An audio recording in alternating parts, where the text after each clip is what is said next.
சற்று முன் கிடைத்திருக்கும் அண்மை செய்தி. திமுகவின் இந்து விரோத போக்குக்கு இளைஞர் பலியாகியுள்ளார்.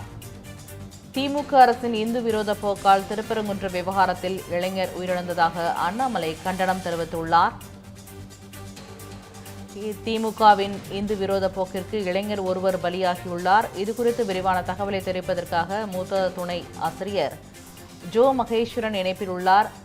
மகேஸ்வரன், இதுகுறித்து விரிவான தகவலை பகிருங்கள்.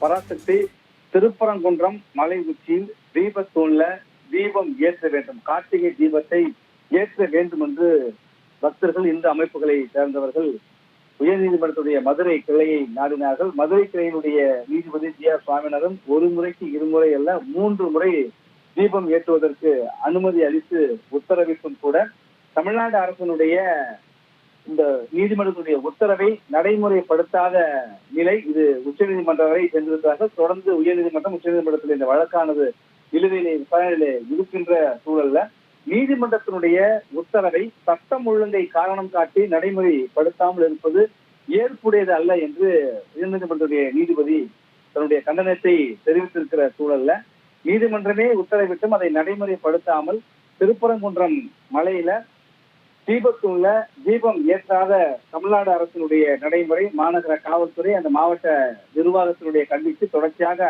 திருப்பரங்குன்றத்திலே மக்கள் போராட்டத்தெல்லாம் நடத்தினதை பார்க்க முடிந்தது. இந்த சூழல்ல மதுரையை சேர்ந்த தீவிர முருகபக்தரான பூர்ணச்சந்திரன் இன்றைக்கு தீக்குளித்து தன்னுடைய உயிரை மாய்த்துக் கொண்டிருக்கிறார். இது பெரும் அதிர்ச்சியை ஏற்படுத்தியிருக்கிறது. இது குறித்து பாஜகவுடைய தேசிய பொதுக்குழு உறுப்பினர் அண்ணாமலை என்னுடைய ட்விட்டர் தளத்துல கருத்து தெரிவித்திருக்காரு. அதுல என்ன சொல்லியிருக்காரு அப்படின்னா, முருகப்பெருமானுடைய தீவிர பக்தரான பூர்ணச்சந்திரன் திமுக அரசினுடைய இந்து விரோத நிலைப்பாட்டால் குறிப்பாக திருப்பரங்குன்றம் மலையின் உச்சியில தீபத்தூண்ல பக்தர்கள் கார்த்திகை தீபம் ஏற்ற அனுமதி மறுத்த நிலையில மிகுந்த மன வேதனை அடைந்து மதுரையில தீக்குளித்து தன்னை மாய்த்து கொண்டிருக்கிறார். இந்த செய்தி நெஞ்சை உலுக்குகிறது, பெரும் துயரத்தை ஏற்படுத்தியிருக்கிறது. அவருடைய குடும்பத்தினருக்கு எனது ஆழ்ந்த இரங்கலை தெரிவித்துக் கொள்கிறேன். இந்த இழப்பு என்பது ஈடு செய்ய முடியாதது. இந்த இழப்பை தாங்கிக் கொள்ள அந்த குடும்பத்தினருக்கு இறைவன் அந்த பணத்தை கொடுக்க வேண்டும் என்று பிரார்த்திக்கிறேன் என்று ரொம்ப உருக்கமா சொல்லியிருக்காரு. அது மட்டும் இல்ல, முருகப்பெருமானுடைய பக்தர்கள் இந்த நேரத்துல அமைதி காக்கணும், பொறுமையோடு இருங்க என்று பணிவோடு உங்களை கேட்டுக்கிறேன். ஏனென்றால் நீதித்துறை மீது நம்ம முழு நம்பிக்கை வச்சிருக்கிறோம். நீதி நிலைநாட்டப்படும், நமது நியாயமான கோரிக்கைகள் ஏற்றுக்கொள்ளப்படும் என்று உறுதியாக நான் நம்புறேன். பக்தர்களும் அமைதியாக பொறுமை காருங்கள் என்று சொல்லியிருக்காரு.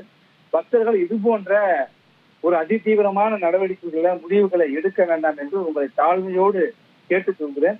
உங்கள் உயிர் விலை மதிப்பற்றது, உங்கள் குடும்பம் உங்களை சார்ந்து இருக்கு என்பதை மனதில் கொண்டு முருக பக்தர்கள் அமைதியாகவும் பொறுமையாகவும் இருக்குமாறு கேட்டுக்கொண்டிருக்கிறார். அது மட்டுமல்ல, திமுக அரசினுடைய இந்து மத விரோத போக்கிற்கு ஒரு இளைஞர் இன்றைக்கு பலியாகியிருக்கிறார் என்று தமிழ்நாடு அரசின் மீதும் குற்றச்சாட்டையும் முன்வைத்திருக்கிறார்.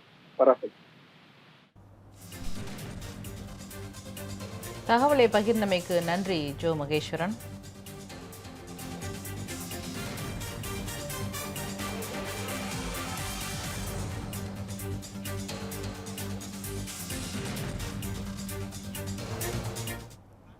மதுரை மக்களே, மதுரை சிட்டிக்குள்ள அதுவும் உங்க பட்ஜெட்குள்ளேயே பிளாட் வாங்கணுங்கிற கனவு இப்போ கைகூடி வந்தாச்சு. மதுரையின் முதல் ப்ராஜெக்டில் ரோட்டுக்கு காசு இல்லாததால் 72 மணி நேரத்தில் 533 மனைகள் விற்கப்பட்டன. மீண்டும் ரோட்டுக்கு காசு இல்லாமல் பிரீமியம் வில்லா மனைகளை மதுரை வேலம்மாள் மருத்துவக் கல்லூரி அருகில் அறிமுகப்படுத்துகிறோம். Launching G Square Valley Crest, Madurai Velammal medical college அருகில். Early bird price RERA approved villa plots வெறும் 9.9 lakhs %. சிட்டிக்குள்ள பிளாட் உங்க கனவு வீட்டுக்கான perfect spot. For bookings call